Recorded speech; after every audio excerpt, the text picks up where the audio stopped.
welcome back to the Synergy Sanctum. My name is Justin. Thank you so much for stopping by.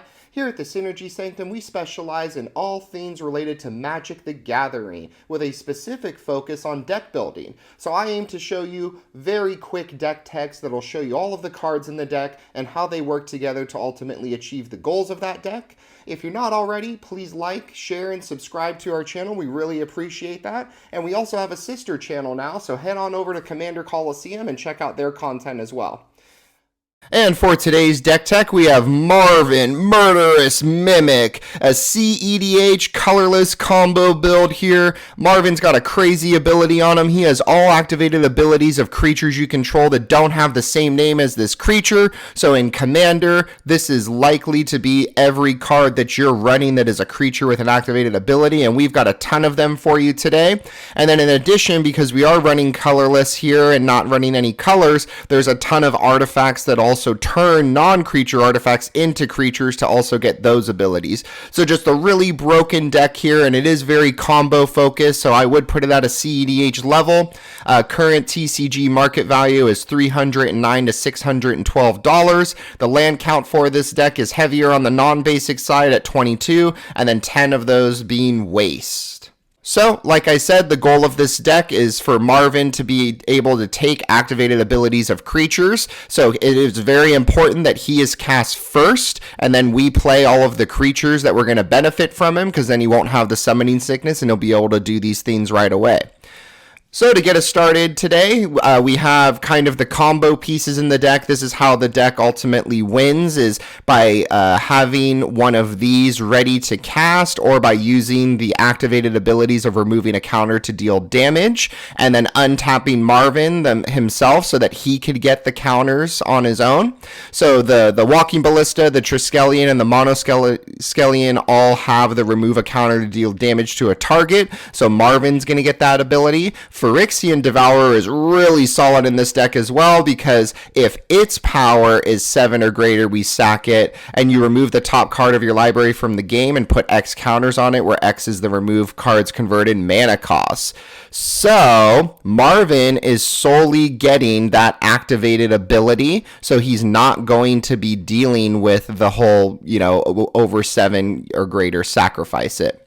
Mindless Automaton is making counters and has the ability to remove them. Crystalline Crawler can remove them for mana and also tap to put one on it. Steel Overseer can tap to put it on every creature. Lodestone Mirror isn't necessarily doing counters, but it is getting a big boost. Drillworks Mole here is able to put counters on itself, and then Cryptic Trilobite is able to do it as well. So all of these cards picture Marvin having the ability, and then Marvin is doing all of it himself. So Marvin is the win con on the deck. These are just the cards that are going to give him his abilities.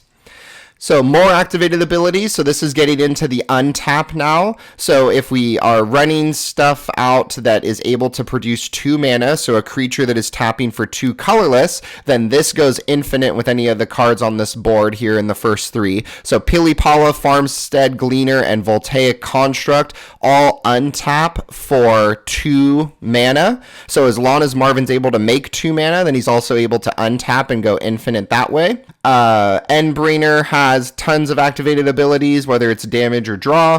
Amarthine Wall has the ability to give itself indestructible, which means Marvin can then give himself indestructible if someone's going to try to deal with him.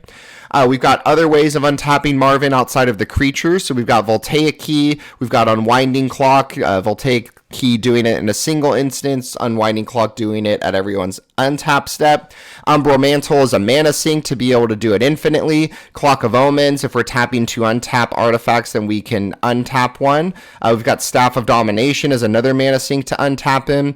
1,000-Year Elixir is giving activated abilities haste and a single instance of untapping them, as well as Manifold Key. And then Sonic Screwdriver's got multiple activated abilities, but the first one for 1 can untap a target artifact.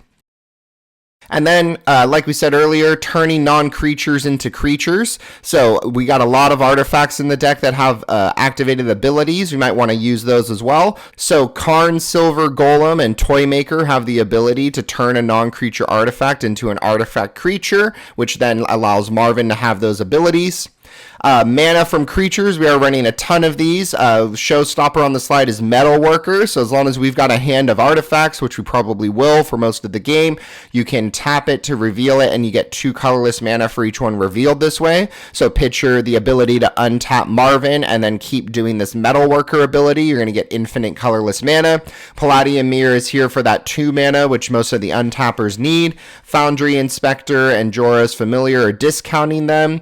We've got Hedron Crawler as mana dork. Ornithopter of Paradise. Kozilek's Channeler is also doing the add 2 mana. Walking Atlas is able to put lands in. Glaring Flesh Rakers making Eldrazi spawns. Mannequins tapping for mana, and Solemn's fetching you a waste from your deck. More mana in the deck, so more ways of making mana. So we've got infinite mana again with Basalt Monolith and Forsaken Monument, because Basalt Monolith's going to produce an additional one, which then allows it to go infinite because you're using the initial 3 to untap it. Helm of Awakening is another discounter, as well as Cloud Key and Semblance Anvil. We've got the Soul Ring, Mindstone, and Thran Dynamo for additional mana ramp, and then we've got Environmental Sciences to go get us a land. And then removal in the deck. So, I mean, we're playing colorless. It's a little rough. There isn't a lot of options here, but we have gotten a lot of love recently with the Eldrazi reprints that have been happening the last few years. Ominous Cemetery lets you shuffle, basically Chaos Warp a creature. Null Elemental Blast is dealing with multicolor spells. Neverrule's Disc is a border wipe. Introduction to Annihilation is exiling a permanent. Desecrate Reality is allowing you to exile more permanents. All is Dust is getting rid of everything except colorless things. Selective Obliteration is removing things that aren't a chosen color. And then Scour from Existence is exiling a target permanent. So you see a lot of these are like 5+ mana or higher, a couple of 7 mana ones. It does seem expensive. But A, we don't really have a choice, and B, we are getting a ton of mana in this deck and getting to that infinite mana in multiple ways. So good stuff in the deck. Warping Wall is another interaction spell. Olamog's Dreadsire is so good. It taps to make a 10/10 creature. So this on Marvin and the ability to untap just gets kind of crazy. Scarecrow is allowing you to draw and then get some recursion. Mystic Forge is allowing you to get stuff off of the top of the deck. Tawashi's Guidebot is allowing you to put a counter and then draw. Mirage Mirror, you can become a copy of something. Mind's Eye's more draw. Kodoltha Forge Master to tutor. More good stuff in the deck. We got Kozilek's Command with a ton of interaction. Inkmoth Nexus, so you can make this a creature, and then Marvin has that same ability as well, so really, really strong here. Darksteel Forge to give everything indestructible. Inventor's Fair to tutor for something. Introduction to Prophecy to draw. Eldritch Immunity to protect Marvin. Crashing Drawbridge to give haste. Crypto Thrall for other artifact creatures to get hexproof, and then Blinkmoth Nexus again. You can give Marvin this ability if you make it a creature, and then all of a sudden he has flying. And then Blightsteel Colossus, because why not? You know, we're running a bunch of artifacts, and why not have a bigger threat on the board than Marvin? And with that, our show has come to an end. Thank you so much for watching our video. And if you enjoyed that video, feel free to share it out with any friends who might find value in it as well. Thank you so much for stopping by. We hope to see you again soon. Have a good one.